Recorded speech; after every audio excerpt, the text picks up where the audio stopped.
Hey everybody, it's Jack with Future Pastimes, and in this video I'm going to be talking about leader skills, but specifically the setup for it and the reasoning behind it.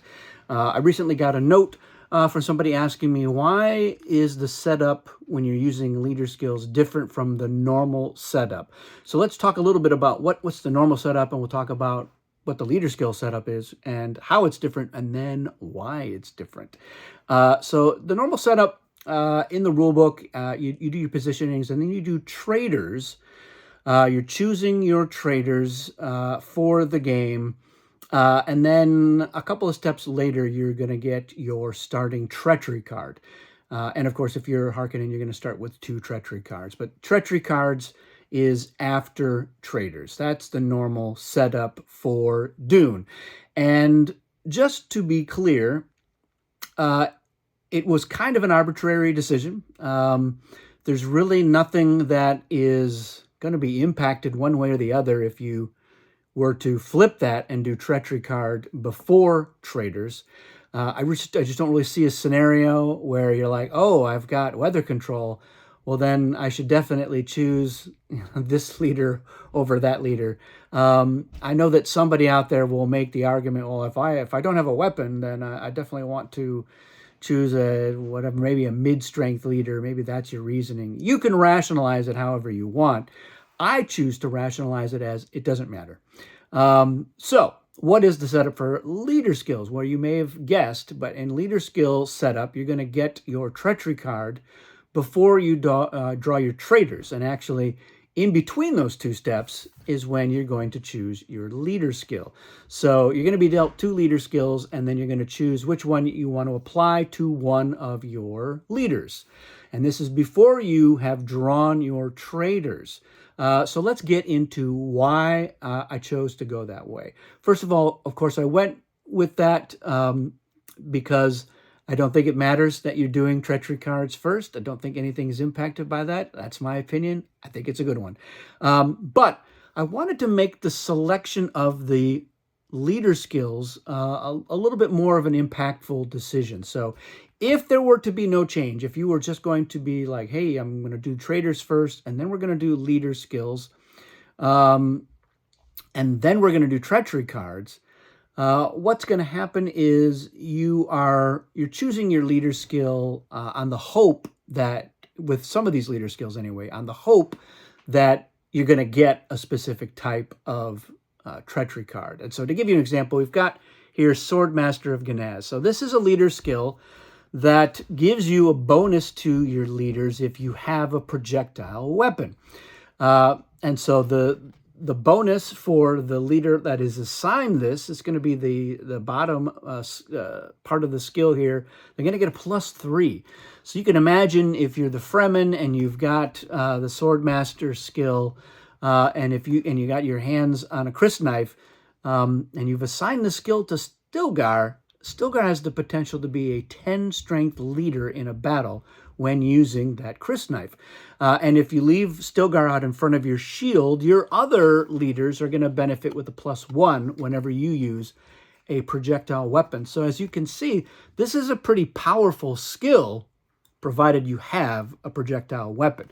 So what I wanted to do with having the treachery cards dealt out first before you pick your leader skills is so that if you have a projectile weapon and this is one of the 2 skills that you're dealt, then you're like, yeah, this is an easy decision for me. It may still be a hard decision. The other skill might be something that you're like, oh, this is a really handy, something I'm going to use a lot. And maybe it's one of those skills that you don't necessarily have to risk the leader. You're getting some other benefit. So the skills, some of the skills are combat skills where you're looking for a specific type of weapon or defense. Like Master of Assassins is looking for a poison weapon, whereas a Killer Medic is looking for a poison defense, and they're getting those bonuses if you have that card, irrespective of whether it's being wielded by the skilled leader, because your other leaders can get that benefit too. But the other skills, they're not necessarily combat skills, or maybe they're just using worthless cards in certain ways, or what have you. So I wanted players to do that. Now, you might you might still have not even drawn when you get your treachery cards. You might have gotten weather control, and you're still faced with this decision. So you're no worse off.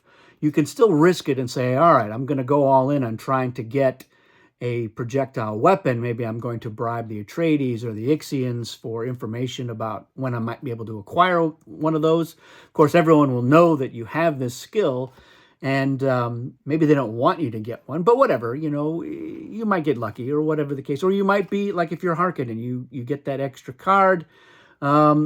And so you've got other recourse to try to get a hold of it.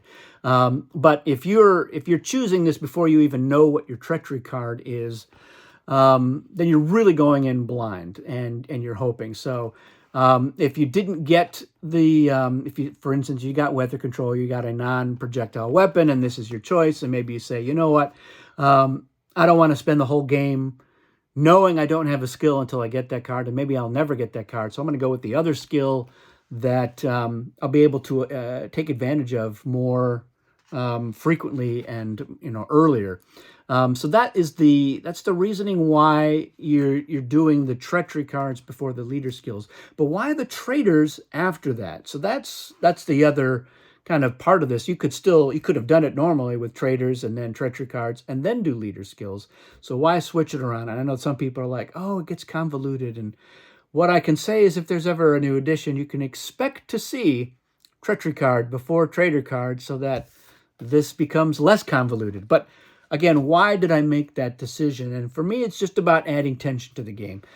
Dune is a game of not that many certainties. The whole traitor mechanism, I think, is part of what makes Dune such a rich thematic game. And it really feeds into that IP, the whole Dune universe. You don't really know who you can trust. There's treachery and betrayal all around you. And I think it makes for some really interesting decisions. So you've gone through this whole thing. You got the card that you want, and you're dealt the skill that goes with it. And you're like, this is great, but which leader do I assign this skill to? So in our earlier example, we're the Fremen. We've got Swordmaster of Ganaz. We have the Crysknife.